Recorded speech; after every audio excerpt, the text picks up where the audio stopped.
Mute कर दीजिए sir, साथ में प्रार्थना करेंगे।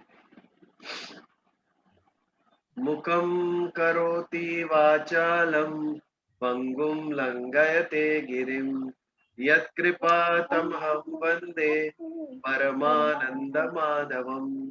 गुरुर्ब्रह्मा गुरुर्विष्णु गुरुर्देवो महेश्वर गुरु गुरुर्साक्षात् साक्षात् परब्रह्म ब्रह्म तस्मै श्री श्री गुरुवे गुरवे नमः। नमः। ओम शांति शांति शांति। जय श्री कृष्ण।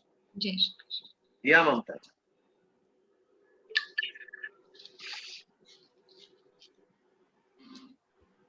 मारा घटमा विराजता श्रीनाथ जी, यमुना जी महाप्रभु जी।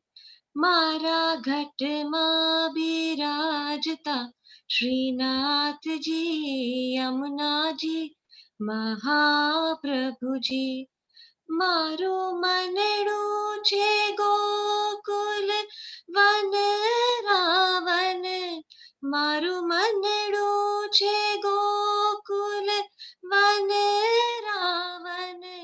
मारा तनना आंगणिया मा तुलसी ना वन, मारा प्राण जीवन मारा घट मां बिराजता श्रीनाथ जी, यमुना जी महाप्रभु जी।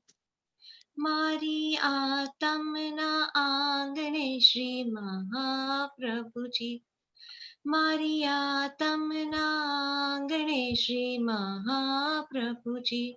मारी आँखों विषे गिरिधारी रे धारी, मारी आँखों विषे गिरिधारी रे धारी। मारू तन मन गયું છે જેને વારી રે વારી, मारा श्याम मुरारी मारा घट मां बिराजता श्री नाथ जी, यमुना जी महाप्रभु जी। हूँ तो नित्य विठ्ठल वरनी सेवा रे करूं, हूँ तो नित्य विठ्ठल वरनी सेवा रे करूं। हूँ तो आठे सामा केरी झांकी रे करूं, तो आठे सामा केरी झांकी रे करूं। मैं तो चित्तड़ू श्रीनाथ जी ना चरण धर्यू, जीवन सफल कर्यु के मारा घट मां बिराजता श्रीनाथ जी, यमुना जी महाप्रभु जी।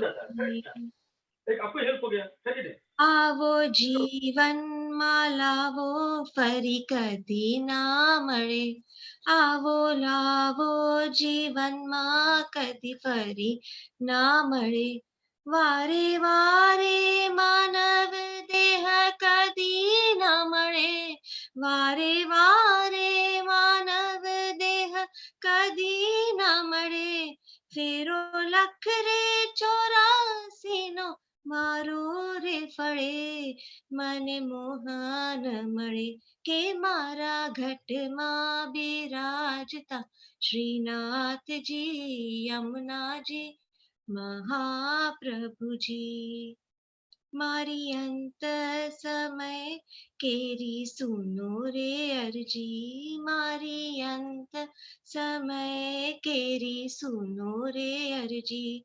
ले जो श्री जी बाबा चरणों दया रे करी, ले जो श्री जी बाबा चरणों दया रे करी। मने तेरा ते यम केरा कदी ना आवे, मारो नाथ तेड़ावे के मारा घट मां बिराजता श्रीनाथ जी, यमुना जी महाप्रभु जी। श्रीनाथ जी बोलो, श्री यमुना जी बोलो, श्रीनाथ जी बोलो, श्री यमुना जी बोलो, श्रीनाथ जी बोलो, श्री यमुना जी बोलो। जय श्री कृष्ण। ब्यूटिफुल भजन, ब्यूटिफुल, वेरी वेल सर। सांख्य योग 11वें श्लोक से भगवान ने उपदेश देना शुरू किया है। अशोच्याननवशोचस्त्वं प्रज्ञावादाश्च भाष्यसे। नहीं शोक करने जैसी वस्तु के ऊपर अर्जुन तो शोक कर रहा है और बातें बड़े ज्ञानी जैसी कर रहा है, लेकिन पंडित कौन है, ज्ञानी कौन है? जो गए हैं और जो नहीं गए हैं उनके ऊपर शोक नहीं करता, उनके लिए काम करता है, चिंता नहीं करता है। जो काम करता है वो, यानी जो कर्म करता है वो ज्ञानी। शोक, चिंता, इससे हमारा कर्म नष्ट हो जाता है। मन में एक बार चिंता आ गई तो पैर भी हमारे उठेंगे नहीं काम करने के लिए। तो शोक करना ये पंडित की निशानी नहीं है, ज्ञानी की निशानी नहीं है। जो ज्ञानी है वो किसी भी बात का शोक नहीं करता, परिस्थिति को स्वीकार करता है और यदि परिस्थिति प्रतिकूल है उस परिस्थिति को कैसे बदला जाए इस पर विचार करता है और इस पर कर्म करता है। ये जो करे वो ज्ञानी। अर्जुन तो ऐसा नहीं कर रहा है। अर्जुन को भय है कि मैं कैसे मारूं इनको, मुझसे ये नहीं होगा। इसके लिए कहा भगवान ने, नत्वेवाहम जातु नासम नत्वम चेमे जना दीपा। ऐसा कभी भी नहीं था कि तू नहीं था या मैं नहीं था या ये सभी राजा लोग नहीं थे। न चैव भविष्यामः सर्वे वयमत परम। भविष्य में भी ऐसा नहीं होगा कि तू नहीं होगा, मैं नहीं होऊंगा या राजा नहीं होगा। हम सब होंगे, लेकिन हमारा देह अलग होगा और उसकी स्मृति हमें नहीं होगी। ये स्मृति नहीं है, इसके लिए पीड़ा। यदि हमें स्मृति होती कि अगले जन्म में, पिछले जन्म में मैं क्या होता और आगे के जन्म में मैं क्या होने वाला हूं, तो ये संसार का त्याग करने का हमें दुख ही नहीं होता। ना स्वयं को दुख होता, ना कोई हमारा स्वजन जाता त्याग करके हमें छोड़ के जाता, उसका भी दुख नहीं होता। हाँ, उधर है ना, आज बच्चे पढ़ाई करने के लिए अमेरिका जाते हैं, थोड़ा दुख होता है लेकिन इतना नहीं। अभी तो वीडियो कॉल आ गया है, ऐसा ही लगे सामने बैठे हैं, व्हाट्सएप वीडियो कॉल है। टेक्नोलॉजी ने दूरी कम कर दी, जो दूर थे उनको नजदीक ला दिया और जो नजदीक थे उनको दूर कर दिया। आज एक फैमिली डिनर लेने जाते हैं तो भी चारों लोग मोबाइल में होते हैं, अलग अलग अलग। नजदीक वाले दूर हो गए, दूर वाले नजदीक हो गए टेक्नोलॉजी के कारण।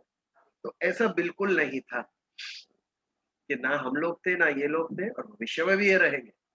कहने का अर्थ है, तू जो शोक कर रहा है वो गलत है।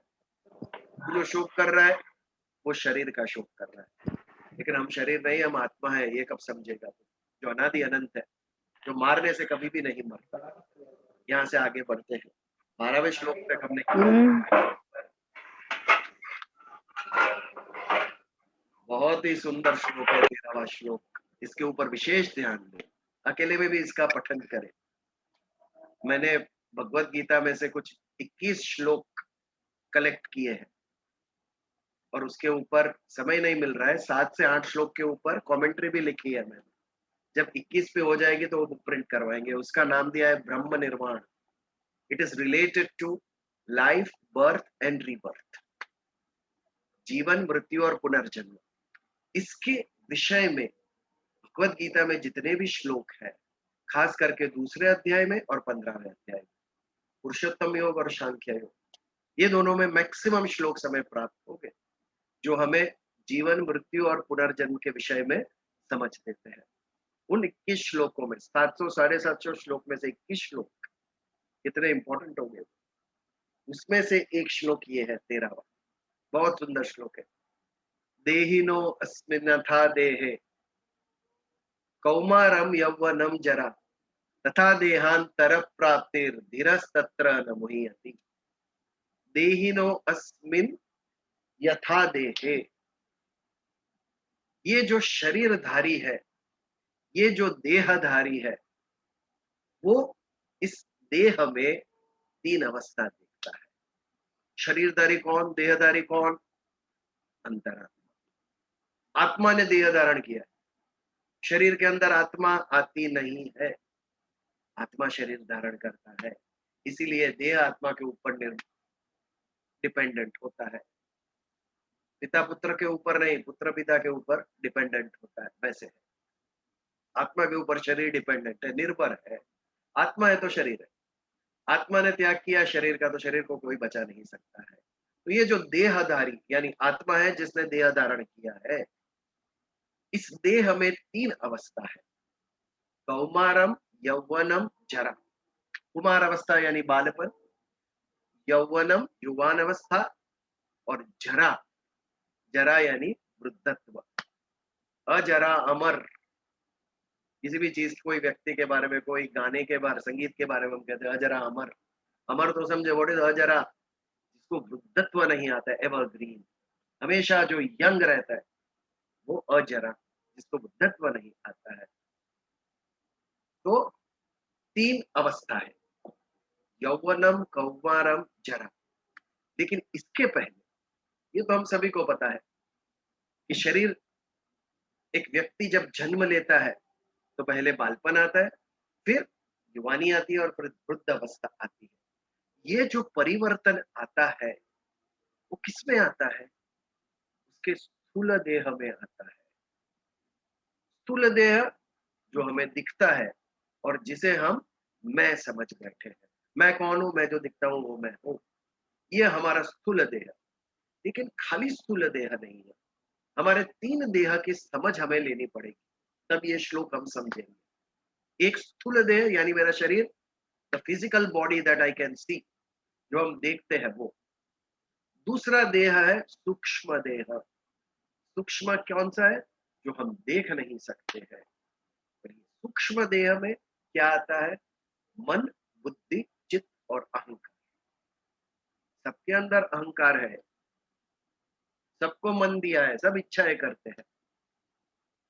9:30 बजे मंगलवार है, लॉग इन करो जूम पे। ये क्या है? ये इच्छा है हमारी, सदिच्छा है, क्योंकि ये हमें ईश्वर के तरफ ले जाती है, ईश्वर के समीप ले जाती है। ईश्वर यानी सत्य, सत्य यानी ईश्वर, और जो सत्य के समीप ले जाए वो सत्य। बट आज पाश्चात्य संस्कृति का कितना बड़ा हमारे ऊपर प्रभाव है। 3 जगह पर हमारे सत्संग चलते हैं, ये ऑनलाइन है, पार्ला है, जो है, बट सभी जगह पे लोग गीता क्लास ही कहते हैं। हम क्लास क्यों कहते हैं इसे? This is not a class, ये जीवन की समझ है, ये अपने आप की समझ है, ये ईश्वर के नजदीक जाने का साधन है, सत्य का संग है, इसे सत्संग कहिए। आज हमारा सत्संग है, या आज 1 घंटा, एक सप्ताह में 1 आवर हम ईश्वर का संग करेंगे। संसार का संग तो बाकी 7 दिन है।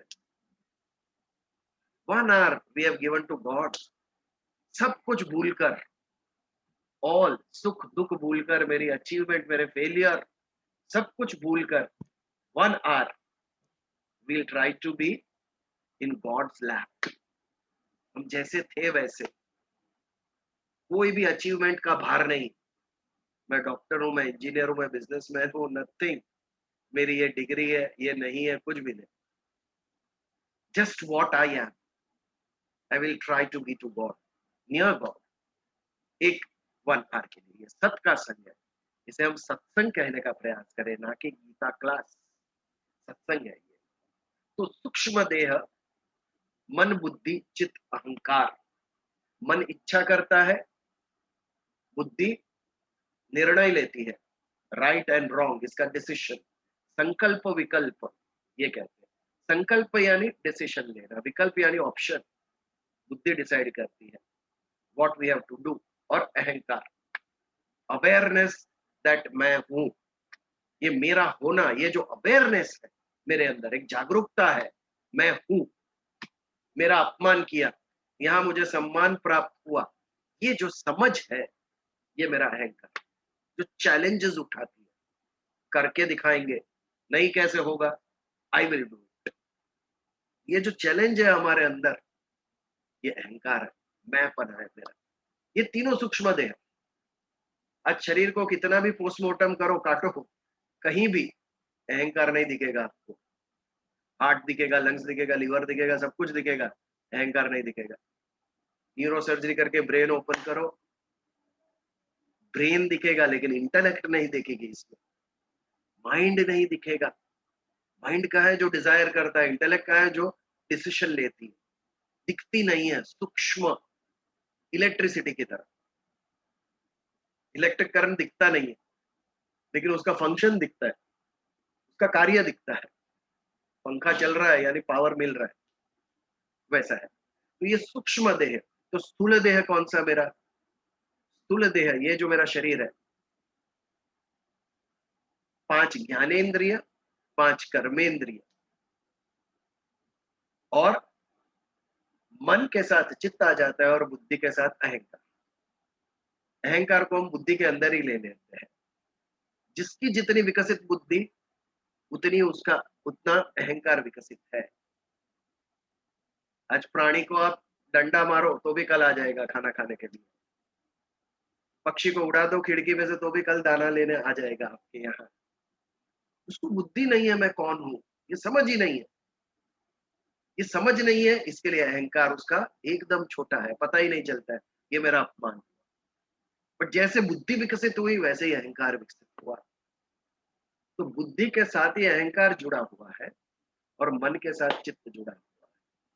तो 5 ज्ञानेंद्रिय जिसके द्वारा हम ज्ञान प्राप्त करते हैं, देखना, सूंघना, टेस्ट, रसेंद्रिय कहते हैं उसे, सुनना और स्पर्श, ये 5 हमारी ज्ञानेंद्रिय। 5 कर्मेंद्रिय, वाक्पाणि पादौ चोपस्थ पायु, इसमें आता है जो हम आत्मष्टक पढ़ते हैं उसमें, सप्त धातु, वो सब डिटेल में नहीं जाता हूं मैं। तो वो 10, 5 ज्ञानेंद्रिय, 5 कर्मेंद्रिय और 2 सूक्ष्म इंद्रिय, मन और बुद्धि, ये 7 मिला के लिंग देह कहता है इसे। ये हमारा स्थूल देह। उसके बाद सप्त धातु आता है, पंच वायु आता है, पंच प्राण आता है, ये सब अलग। किंतु ये मूल 17, ये इन चीजों का पंच प्राण, ज्ञानेंद्रिय, कर्मेंद्रिय, मन और बुद्धि, ये 17 मिला के हमारा लिंग देह आ जाता है। उसमें पंच प्राण भी आ जाते हैं। तो ये जो 17 लिंग देह का बना हुआ मेरा स्थूल देह और मन बुद्धि चित्त अहंकार का बना हुआ मेरा सूक्ष्म देह, और तीसरा है कारण देह कहते हैं, जिसके अंदर हमारा स्वभाव, प्रकृति जिसे हम कहेंगे। ये तीनों चीज अलग अलग अलग अलग है। सबसे कठिन है कारण देह को बदली करना। स्थूल देह को पार्लर में जाके बदली कर सकते हो, जिम में जाके बदली कर सकते हो। सूक्ष्म देह, बुद्धि को विकसित करना, पढ़ाई करना और मुश्किल है। मन को स्वच्छ करना, हम अच्छी डिजायर्स करेंगे, हम बुरा नहीं सोचेंगे, हम सारे विश्व का अच्छा सोचेंगे। हम सर्वेत्र सुखी न संतु सर्वे संतु निरामय, सबकी मंगल कामना हम करेंगे। ये मन को बदली करना हुआ, स्वच्छ करना हुआ, निर्मल करना हुआ। बड़ा ही पावरफुल है माइंड। वॉर्स हुए, युद्ध हुए मन और अहंकार के कारण। मन को ठेस पहुंची, अहंकार को ठेस पहुंचा, महायुद्ध हुए उसके कारण। तो एक सूक्ष्म देह, और सबसे कठिन है कारण देह को बदलना, जिसके अंदर हमारी प्रकृति, हमारा स्वभाव, हमारी आदतें पड़ी हुई है। एक व्यक्ति कितना भी ज्ञानी हो, बहुत बुद्धिशाली है, लेकिन संभव है कि उसका प्रकृति क्रोधी है। उसके मन में भी ऐसी इच्छा होती है मुझे क्रोध नहीं करना, लेकिन हो ही जाता है क्रोध उससे। दुर्वासा मुनि इतने बड़े सिद्ध पुरुष थे, ऋषि दुर्वासा, उनको क्यों इतना क्रोध आता था? अपने क्रोध के ऊपर उनका काबू नहीं। मन में इतनी उत्कृष्ट इच्छा है, इतनी तेज बुद्धि, फिर भी जो कारण स्वभाव में जो प्रकृति थी वो अभी तक बदली नहीं है। इसे कहते हैं कारण देह, जिसके अंदर हमारी प्रकृति नहीं बदली। तो ये तीनों, फिजिकल, सूक्ष्म और कारण, ये तीनों देह जो बदल सका, उसका डेवलपमेंट हुआ, वो सिद्ध पुरुष। मन में से सभी बुरी इच्छाएं गई, मन स्वच्छ निर्मल, प्रकृति स्वभाव के अंदर भी केवल सतगुण रहे, कोई भी अपना बुरी प्रकृति स्वभाव सब निकल गए। ये सिद्ध पुरुष कि ना कोई इच्छा है, ना कामना है, ना द्वेष है, ना ईर्ष्या है मन के अंदर, स्वभाव में भी नहीं। ये तीनों का जिसका प्यूरिफिकेशन हो गया, One who worked upon all these three is a developed person. ये सिद्ध पुरुष हो गया। तो प्रश्न ये है कि जब बालपन से युवानी अवस्था आई और युवानी से वृद्ध अवस्था आई, ये तीनों किसमें आई है? तीनों स्थूल देह में आई है। तो जब बालक से हम युवान हुए या युवान से हम वृद्ध हुए, तो हम रोने नहीं बैठे हैं, हम शोक करने नहीं बैठे हैं। ये तो बालपन गया, युवानी गई, वृद्धावस्था आई, हम शोक नहीं करते उसका। दुख जरूर होता होगा, लेकिन विषाद युक्त नहीं हो जाते, नर्वस नहीं हो जाते, because it's a natural process. शरीर बदली हो रहा है, लेकिन अंदर का जो मैं हूं, दृष्टा, वो बदली नहीं हो रहा है। याद कीजिए आपके स्कूल के डेज, कॉलेज के days, you are the same person. वो your body has changed, but from within when you remember, you are the same person. School days को आप याद करो, तो बेंच पे बैठे हुए जो आप दिखाई दे रहे हो, आपका फिजिकल बॉडी अलग था, लेकिन अंदर जो था वो सेम था। तभी और आज आत्मा चेंज नहीं होती है। बदलता क्या है? बदलती प्रकृति है। शरीर बदलता है, नित्य बदलता है, every time, but process is slow, हमें दिखाई नहीं देता है, बट बदलता निरंतर है। इसके लिए शरीर को अनित्य कहा है। वैसे का वैसा नहीं रहता है, चेंज हो रहा है। हमने जन्म लिया तब से we are changing, each and every day, each and every moment हम बदल रहे हैं। क्यों? प्रकृति। प्रकृति का गुण है अनित्यता और आत्मा का गुण है नित्यता। आत्मा कभी नहीं बदलता, नित्य फुल पोटेंसी से काम करता है। इलेक्ट्रिक पावर कभी लो हो जाता है, वोल्टेज कभी हाई हो जाता है। आत्मा में ऐसा नहीं होता है, कभी भी, कभी पावर फेलियर नहीं होता है। फुल एंड फाइनल एक ही बार होता है। बीच बीच में पावर फेलियर, ट्रिपिंग होता नहीं है, कुछ भी नहीं होता है उसके अंदर। तो शरीर जब बदली होता है, देहिनोस्मिन था देहे कौमारम यौवनम जरा, तब हम शोक नहीं करते, हम रोने नहीं बैठते हैं। तथा देहांतर प्राप्तिर धीरस्तत्र न मुह्यति। देहांतर यानी इस देह के बाद दूसरा देह प्राप्त होना, उसे देहांतर। तो जब देहांतर होता है, इस देह का त्याग कर कर हम नया देह धारण करते हैं, धीरस्तत्र न मुह्यति। तो जो धीर मनुष्य है वो उससे मुह्यति यानी मोहित नहीं होता है, उसे अफेक्ट नहीं होता है। हम अफेक्ट होते हैं क्योंकि हम धीर यानी ज्ञानी, हम ज्ञानी नहीं है, हमें समझ नहीं है, हमें अटैचमेंट्स है, फीलिंग्स है। होनी भी चाहिए, क्यों नहीं होनी चाहिए?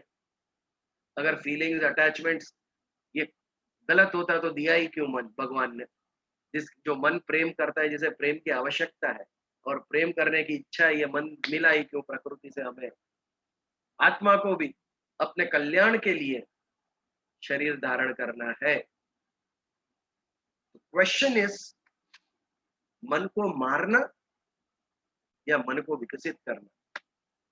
मन का पतन नहीं, मन का उद्वगमन करो। मन अच्छी भी इच्छाएं करता है, बुरी भी करता है। मन को मारना नहीं है, बुरी इच्छा निकालकर अच्छी इच्छाएं ज्यादा करनी है, तब मन हमें सुखी करेगा और हमारे साथ जो भी जुड़ा हुआ है सबको सुखी करेगा। सर्वेत्र सुखी न संतु, मैं भी खुश होऊंगा और सबको खुश करूंगा, ये भाव हमारे अंदर होना चाहिए। और आप हमारा हिंदू संस्कृति, हिंदू धर्म, हमारे शास्त्र पढ़ोगे तो एक ही बात दिखती है हमें सब जगह, कुर्वन्तो विश्वमार्य सर्वेत्र सुखी न संतु अवगाचा संसार सुखाचा करी। छोटा सोचा ही नहीं हम लोगों ने, मैंपन है ही नहीं। हम सारी वसुधा एक कुटुंब, वसुदैव कुटुंबकम कहते हैं। यहाँ से शुरू होता है। दृष्टिकोण बदलो, तेरा मेरा मत करो, हम सब एक है, ये भाव से जियो। हमारे अंदर उदारता होनी चाहिए। जब सबके अंदर ये भाव प्रस्थापित होगा, तब एक सुंदर विश्व का निर्माण हम करेंगे। सभी ओर से होना चाहिए। आनो भद्राः कृतवो यन्तु विश्वतः। हमें भद्र विचार, अच्छे कल्याणकारी कर्म हर एक दिशा से प्राप्त हो। डजंट मैटर इंग्लैंड से आया है कि सऊदी अरेबिया से आया है, अच्छा विचार है, प्राप्त हो हमें, हम उस पर अमल करेंगे। ओपननेस ऑफ माइंड, संकुचित मानस नहीं। हमारा है वही सही है, दूसरे सबका गलत है। नॉनसेंस। चीज क्या है वो देखो, सही है या गलत है। सही है एक्सेप्ट इट, गलत है लीव इट। आनो बदरा कृत्वो यन्तु विश्वतः। तो इस प्रकार जब दूसरा देह प्राप्त होता है तो क्यों शोक करें। जो धीरज है जिस मनुष्य में, जो ज्ञानी है, वो उससे मोहित नहीं होता है। हम मोहित हो जाते हैं बिकॉज वी आर अटैच्ड। आसक्ति, फीलिंग्स, वेरी स्ट्रॉन्ग फीलिंग्स स्मृति से हमारे निकलते नहीं, हमारे स्वजन निकलने भी क्यों चाहिए। तो इस प्रकार जो तीन अवस्था है देह की, यौवन, कुमार और जरा। प्रश्न ये है कि जैसे स्थूल देह की अवस्था है, स्थूल देह में परिवर्तन होता है, वैसे ही सूक्ष्म देह में होता है कि नहीं, ये क्वेश्चन है।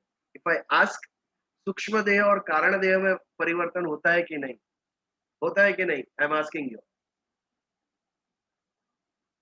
स्थूल देह में तो परिवर्तन हम सबको दिखता है, बट व्हाट अबाउट मन, बुद्धि, उसमें भी परिवर्तन होता है।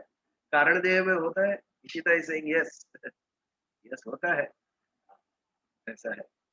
ये जो हमारा सूक्ष्म देह और कारण देह है, वो हमारे साथ दूसरे जन्म में भी आता है, और शरीर जैसा जन्म धारण करता है उसके मुताबिक वो भी बदली होता है। ये तो पुनर्जन्म की बात हो गई। ये जन्म में इसके ऊपर भी विचार करना पड़ेगा। ये जो तीन अवस्थाएं हैं मन की, एक जागृत, एक सुषुप्त और एक स्वप्न, तीन अवस्था है। जागृत अवस्था है वो स्थूल देह की है, उसके साथ जुड़ी हुई है। स्वप्न अवस्था सूक्ष्म देह के साथ जुड़ी हुई है, और सुषुप्त अवस्था कारण देह के साथ जुड़ी हुई है। वो कैसे देखते हैं हम। मैं हूं, मैं ये शरीर हूं, ये कब हमें पता चलता है, जब हम जागरूक होते हैं, तभी तभी ये अवेयरनेस आती है कि मैं कौन हूं। हमारा जो स्वरूप है ये हमें दिखता है।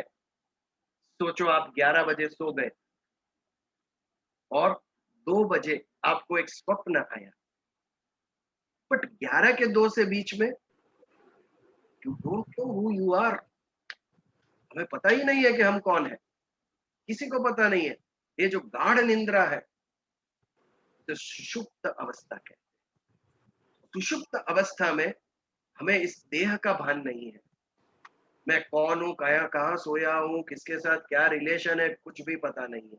मैं हूँ कि नहीं हूँ वो भी पता नहीं है मुझे। उस वक्त गाढ़ निंद्रा में, ये सुषुप्त अवस्था, ये भी एक सोचने का विषय है। जो भी हमारा सोने का टाइम होगा, 11 बजे, 11:30, 12 बजे, एक क्षण होती है जिसमें हम जागरूक से सुषुप्त अवस्था में शिफ्ट हो जाते हैं। एग्जैक्ट मोमेंट कोई बता सकेगा? 12 बज के कितनी सेकंड पे आपको नींद आई, कोई नहीं बता सकता। एक सेकंड के अंदर भी स्लिप फ्रॉम जागरूक अवस्था टू सुषुप्त अवस्था। और सुबह भी एक क्षण में हम वापस जागृति प्राप्त करते हैं। भले ही बिस्तर में से उठे ना उठे, आंख खोले ना खोले, लेकिन माइंड में पहले एक अवेयरनेस आती है, सुबह हो गई, और इस अवेयरनेस के साथ सारी स्मृति आ जाती है। मैं कौन हूँ, कहाँ हूँ, किधर सोया हूँ, आज क्या करना है, ऑल रिलेशन एक क्षण में वापस आ जाते हैं। ये ऑन ऑफ स्विच किसने फिट किया अंदर? एक सेकंड में ऑफ हो जाते हैं हम, एक सेकंड में ऑन हो जाते हैं, ऑन इट्स ओन।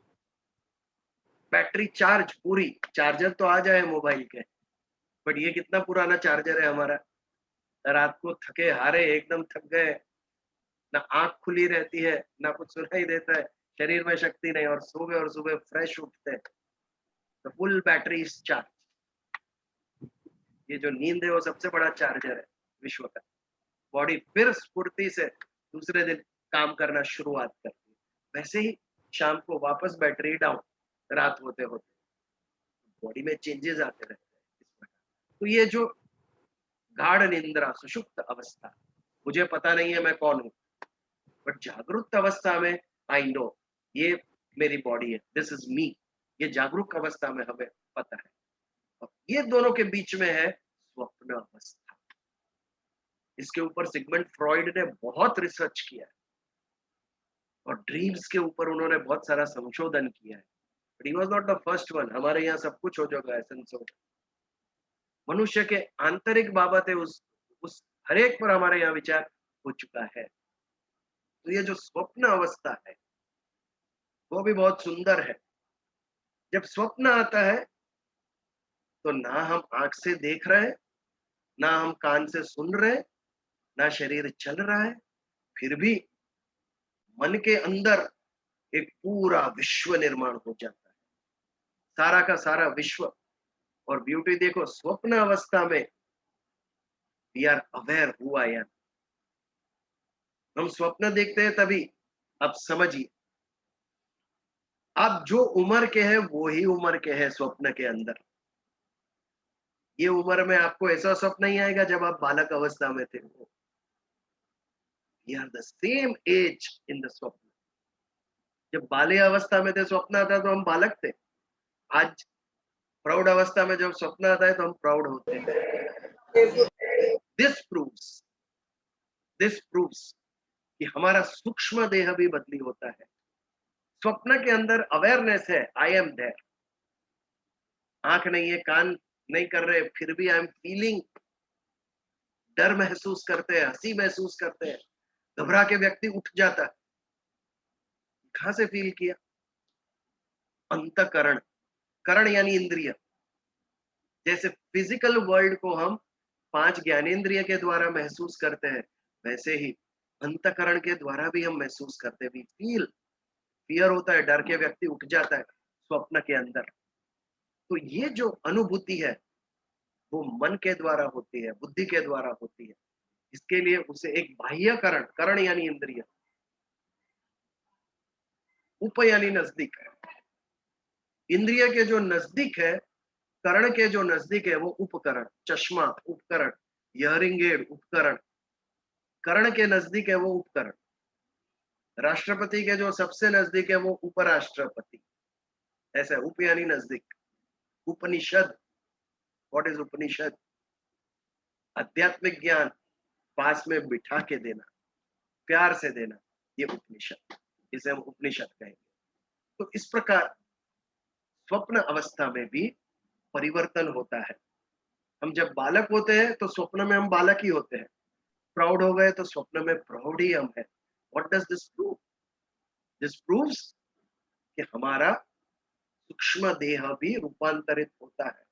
क्यों होता है? क्योंकि वो भी प्रकृति जन्य है। इसके लिए हमेशा चेंज होता रहता है हमारा सूक्ष्म देह। और कारण देह भी, हमारा स्वभाव, हमारी प्रकृति बदलती है कि नहीं? बदलती है। जब आत्मा नया शरीर धारण करते हैं, पिछले जन्म में मैं शेर था, तब मेरी प्रकृति कैसी थी? शेर जैसी, हिंसक। आज जब मनुष्य का देह धारण किया तो मनुष्य जैसी अहिंसक मेरी वृत्ति हो गई, मेरा स्वभाव हो गया। कारण देह भी बदली होता है, हमारा स्वभाव भी बदली होता है। जुवानी में जो बहुत ही क्रोधी था, शायद वृद्धावस्था में क्रोध कम हो गया है, ज्यादा इमोशनल हो गए, भावुक हो गए हम, हमारा स्वभाव भी बदला। क्यों बदला? प्रकृति जन्य है, अनित्य है, इट कीप्स ऑन चेंजिंग। तो तीनों देह हमारे बदली होते हैं, स्थूल, सूक्ष्म और कारण। बट हमें दिखाई नहीं देते, दिखाई देते हैं केवल यौवन, कौवारम और जन्म। तो ज्ञानी कौन है? ये तीनों की जिसके पास समझ है और दृढ़ श्रद्धा है कि इस देह का अंत होने से मेरा अंत होने वाला नहीं है, नई इनिंग चालू होने वाली है। कहां होगी पता नहीं है, लेकिन होगी निश्चित। मेरे कर्मों के ऊपर आधारित है। स्वर्ग मिलेगा, नरक मिलेगा, भोग योनि में जाऊंगा या योग योनि में। अन्य सभी जीव भोग योनि है, इंद्रियों के द्वारा विश्व का भोग ही करते हैं वो, इससे आगे प्रगति नहीं है उनकी। केवल मनुष्य योग योनि है, जहां पर भोग से भी ऊपर उठने की समझ है। आगे के श्लोक में आएगा, सुख और दुख दोनों का त्याग, दोनों से ऊपर उठना है। ना स्वर्ग ना नरक, भुगतना ही नहीं है, ना बुरा ना अच्छा, दोनों से ऊपर उठना है और मुक्त हो जाना है। ईश्वर से एक रूप होना, ये योग, योग यानी मिलन, एक रूप होना ये योग। जब आत्मा का परम तत्व से मिलन होता है, योग होता है, आत्मा जब विलीन होती है, इंडिविजुअल कॉन्शियसनेस यूनिवर्सल कॉन्शियसनेस में जब मर्ज होती है, वो मुक्ति। और ये समझ केवल मनुष्य के पास है, बट उसके ऊपर अविद्या का आवरण चढ़ा हुआ है। जो ये देह प्राप्त हुआ उसके साथ सब अविद्याएं आई, लोभ, अहंकार, ईर्ष्या, राग, द्वेष इतने चढ़ गए हमारे ज्ञान के ऊपर, बुद्धि के ऊपर, कि हम भूल गए मनुष्य देह का कारण ही क्या है।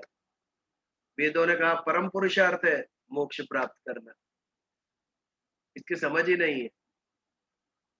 पहली बार सुन रहे होंगे लोग, कई बार, पता ही नहीं है क्यों है ये मनुष्य देह मिला है। केवल यहाँ पॉसिबल है कि आप मुक्ति प्राप्त करो, योग योनि है मनुष्य।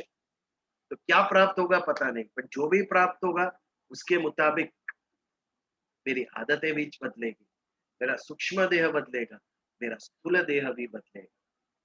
जैसा मैं नया पुनर्जन्म प्राप्त करूंगा उसका ही मेरे को मन और बुद्धि प्राप्त होगी, वैसा ही मुझे कारण देह प्राप्त होगा।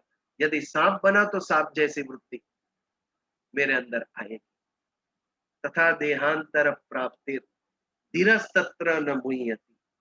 जो धीर मनुष्य है, जो ज्ञानी है, जिसको ये बात समझ में आ गई है, ये बुद्धि का नहीं, मैं कहता हूं ये श्रद्धा का विषय है। इससे आपको लॉजिकल रीजनिंग डिबेट नहीं कर सकते, ये कहीं श्रद्धा का विषय है। जब श्रद्धा स्थिर होगी हमारे अंदर, वही ये बात हम मानने लगेंगे। क्योंकि ये फिजिकल वर्ल्ड में प्रूव करना कठिन है, क्योंकि ईश्वर ने कोई स्मृति ही नहीं रखी। बिना स्मृति का मैं लॉजिकली प्रूव कैसे करूं। कम्युनिस्ट विचारधारा है, वो ईश्वरवाद में नहीं मानती। इस जगत का कोई कर्ता है ईश्वर, या उसे चलाने वाला कोई है, क्रिएटर एंड ऑपरेटर, वो लोग मानते नहीं। ये उनके विचारधारा है। तो यदि उनको आप पुनर्जन्म के विषय में कहो कि हम मानते हैं पुनर्जन्म में, तो वो लोग कहेंगे लाओ 5 लाख रुपया, अगले जन्म में ले जाना हमारे से। आप बिलीव करते हो ना पुनर्जन्म के अंदर? अरे बेटा, हम पुनर्जन्म में बिलीव करते हैं, बट आपको पता नहीं, उसमें स्मृति नहीं होती है। अगर याद रहता तो हमने दे भी दिया होता आपको, और डंडा लेके आए भी होते वसूल करने के लिए आपके यहाँ। पर स्मृति ही नहीं दी है भगवान ने। कितनी गड़बड़ हो जाती स्मृति देते तो। कौन क्या था पिछले जिस जन्म में, किसने कितना तड़पाया था, परेशान किया था, यदि ये पता चल जाए तो मेहर भाव आ जाएगा बुद्धि में।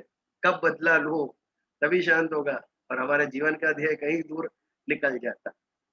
इसके लिए भगवान ने कृपा की हमारे पर कि अगले जन्म में स्मृति ही नहीं रखी कि मैं कौन हूं। नई इनिंग चालू करो बेटा, जीरो से स्टार्ट करो और अपनी गेम खेलो अपने तरीके से। मैंने सभी को गिफ्ट दिया, मन बुद्धि चित्त अहंकार सभी को दिया है, शरीर के अंदर शक्ति सभी को दी है। I have been fair. मिठाई खाने से एक रिच आदमी को जितना संतोष होता है, गरीब आदमी को भी उतना ही संतोष होता है। पृथ्वी के अंदर मैंने खनिज रखे हैं जो आपको फल देंगे, क्रॉप्स देंगे, अनाज देंगे, वो सभी के लिए है। रिच पुअर जैसा कुछ था ही नहीं। हमने मनी को मीडियम बनाया और वहां से रिचनेस और पुअरनेस स्टार्ट हो गई, because we invented money as a medium. नहीं तो सबके लिए पृथ्वी देती है। पृथ्वी को क्या पता कौन गरीब कौन श्रीमंत है। जो भी पेड़ लगाया उसको आम मिलेगा, पैसा कहाँ से आया उसको? कहीं भी नहीं है। हमने उसे मीडियम ऑफ एक्सचेंज बनाया और उसको होड़ कर सकते हैं, जमा कर सकते हैं। इसके कारण हमारे लोभ में वृद्धि हुई। यदि उसको होर्डिंग ही पॉसिबल नहीं होता तो लोभ भी नहीं होता। रोज कमाते और रोज खाते, ऐसा है। इसके कारण हमारे अंदर हैव्स और हैव नॉट्स, इसका डिवाइड जबरदस्त आने लगा। बिकॉज ऑफ दैट सुख दुख सब उससे उत्पन्न होने लगे, एंड वी ब्लेम गॉड भगवान ने व्हीकल्स नहीं बनाए, हमने बनाए। कार्स हमने बनाए, फ्लाइट्स हमने बनाई, ट्रेन हमने बनाई। फिर एक्सीडेंट हो गए तो how can we blame God? भगवान ने तो हमें केवल बुद्धि दी थी, हमने उसका सदुपयोग दुरुपयोग हमने किया। We can't blame God for that. भगवान ने तो समान गिफ्ट दिए सबको। ये जो ज्ञानी है, जिसे ये पता है, वो कभी भी इसके प्रति मोहित नहीं होगा, इस शरीर के प्रति मोहित नहीं होगा, क्योंकि उसे पता है एक क्षणिक है ये शरीर, उसे जाना निश्चित है। बालक का जन्म होता है और जो आनंद उल्लास होता है परिवार में, उसी वक्त हमें समझना चाहिए कि वैसे ही हमें जाना भी है एक दिन। जिस जिस प्रकार जन्म लिया है, उस प्रकार त्याग भी करना है। हंसते हुए करेंगे, रोते हुए नहीं। ये तो निश्चित है सभी के जीवन में। यात्रा का अंत होना ही है, तो इस पर दुख काहेगा, शोक क्यों करना है? हंसते हुए स्वीकार करेंगे। बहुत कठिन है इमोशनल बॉन्ड्स तोड़ना, बट ये परम सत्य है, समझकर लेना पड़ेगा हमें। तो जो ज्ञानी है, जो धीर है, वो उससे मोहित नहीं होता, क्योंकि उसके लिए जैसे 3 शरीर की अवस्थाएं चेंज हुई, वैसे ही अब एक नया शरीर धारण करेगा आत्मा। ये अंत नहीं है, एक नई शुरुआत। This is not a full stop. इसके बाद एक नई शुरुआत शुरू होगी। ये जो श्रद्धा है, वो ज्ञानी। ज्ञानी केवल बौद्धिक जो लॉजिकल रीजनिंग से बात करता है वो नहीं, जिसके अंदर श्रद्धा का भी तत्व है।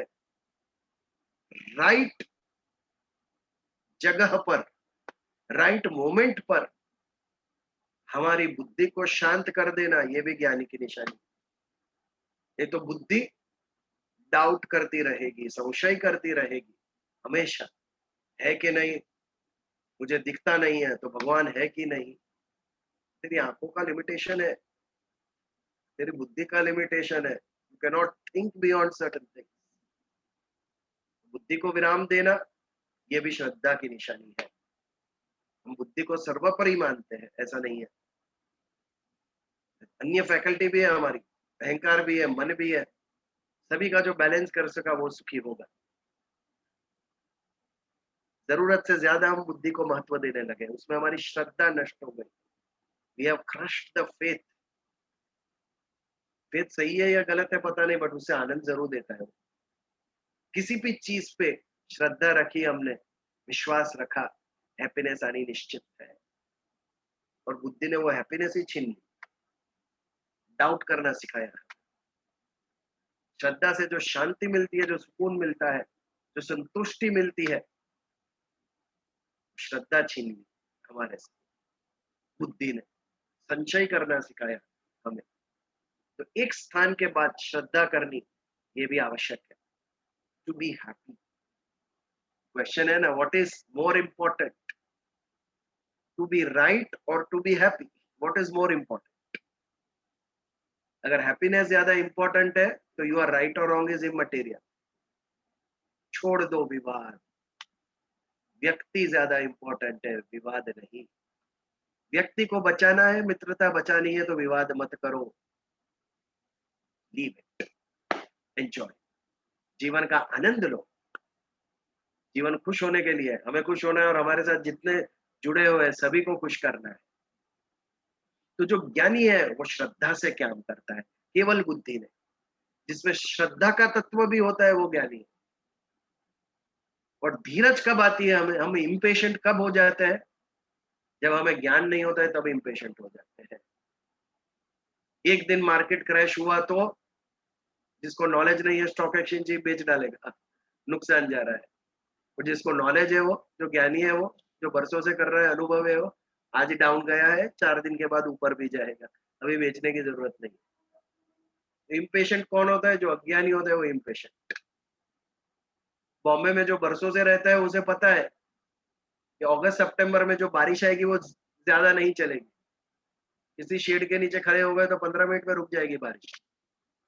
तो जो बाहर गांव से आया है वो घबरा जाएगा, ये बारिश क्या होगा, कब रुकेगी, छाता नहीं है, ये वो सब माइंड में आ जाए। तो इम्पेशेंट कब होते हैं हम?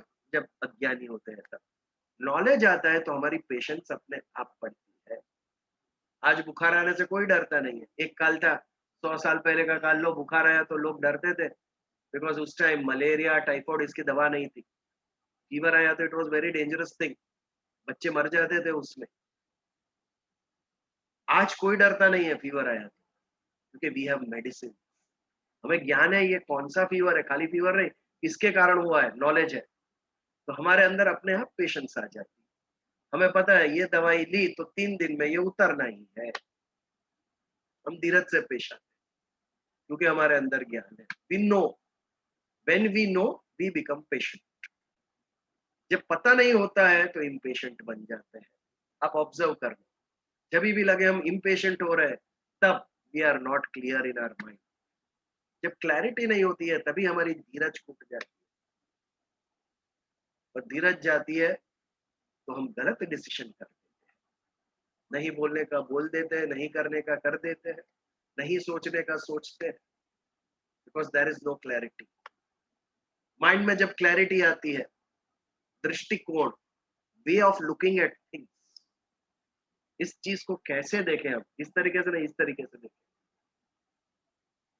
ये जिसको समझ में आ गया वो ज्ञानी। तो ऐसा जो ज्ञानी है उसके अंदर धीरज आती है, उसे पता है भगवान ज्ञानी है। अर्जुन इतना बौखला गया था, मैं नहीं मारूंगा, ये छोड़ के चला जाऊंगा, दिस दैट व्हाट नॉट। लेकिन भगवान को ज्ञान था कि इसके पहले भी हम थे और इसके बाद भी हम रहेंगे, तो क्यों चिंता कर रहा है। Because God new, because Krishna भगवान न्यू, उनके अंदर धीरज थी।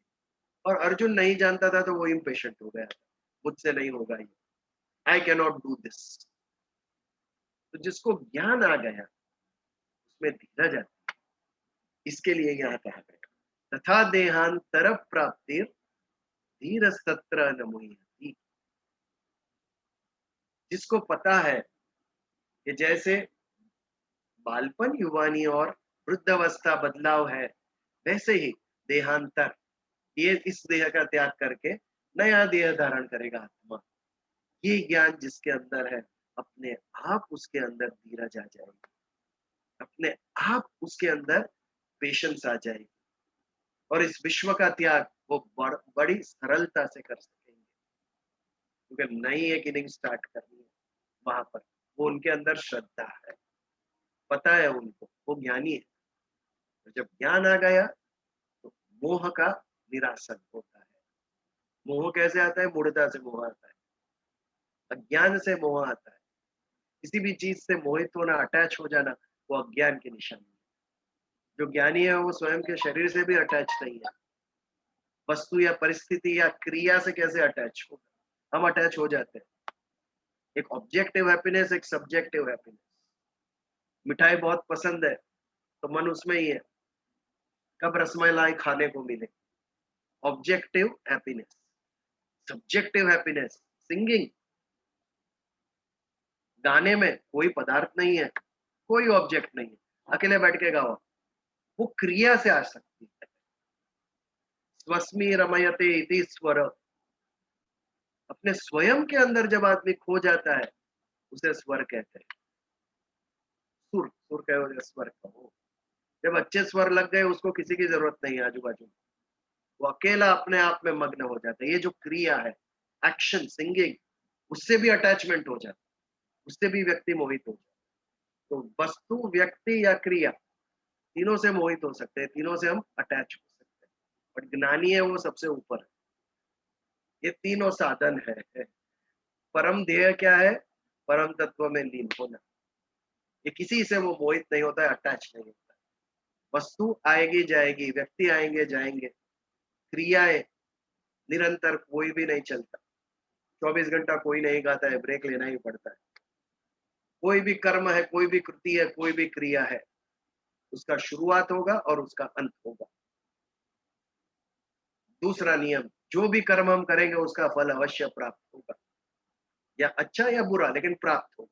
और ये जो फल होगा वो भी नित्य नहीं होगा, फल का भी अंत आएगा एक दिन, क्योंकि फल जिसके ऊपर निर्भर है वो क्रिया अनित्य है। वो शुरू होती है और अंत आता है, उससे उत्पन्न होने वाला जो फल है फल भी नित्य नहीं है। वो भी जो प्राप्त हुआ है उसका अंत होगा एक दिन। आज मैं विश्व में सबसे धनाढ्य व्यक्ति हूँ, नंबर 1 पोजीशन पे। 2 साल, 4 साल, 5 साल, 10 साल, एक दिन लेकिन आपको पीछे करके कोई एक आगे जाएगा। मेरे कर्म का फल भी नित्य नहीं है, वो भी अनित्य है, क्योंकि वो भी निर्भर है कर्म के ऊपर जो अनित्य है। तो अनित्य से उत्पन्न होने वाला कैसे नित्य होगा?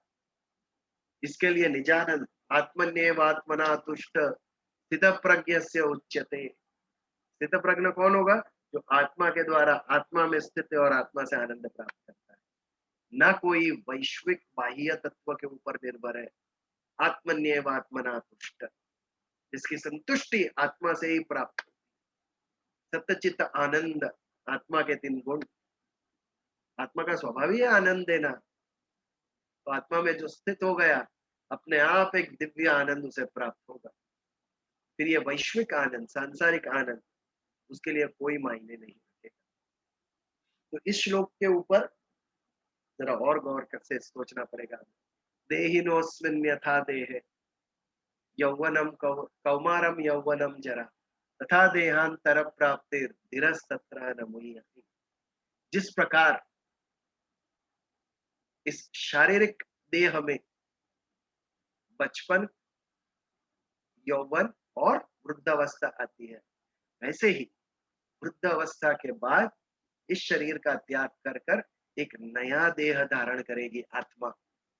और ये जो बात श्रद्धा पूर्वक जिस ज्ञानी ने समझी है, उसने धीरज प्राप्त की है, और वो ना इस देह से, ना कोई वस्तु से, ना व्यक्ति से, ना परिस्थिति से कभी भी मोहित होगा, कभी भी आसक्त होगा।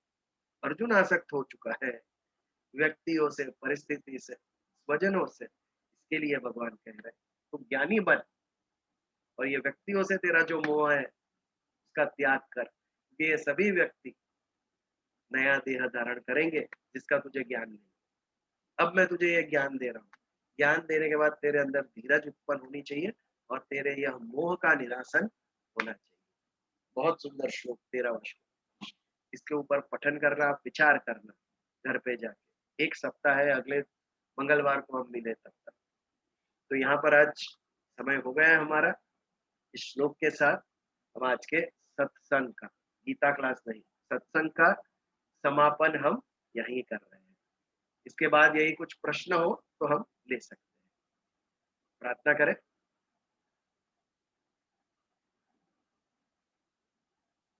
ओम सहना भवतु सहनौ भुनक्तु वीर्यं सह वीर्यं करवावहै तेजस्विनावधीतमस्तु मा विद्विषावहै।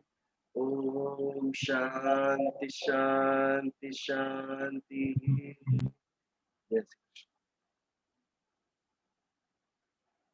You can unmute now. सत्संग का समापन हो गया है।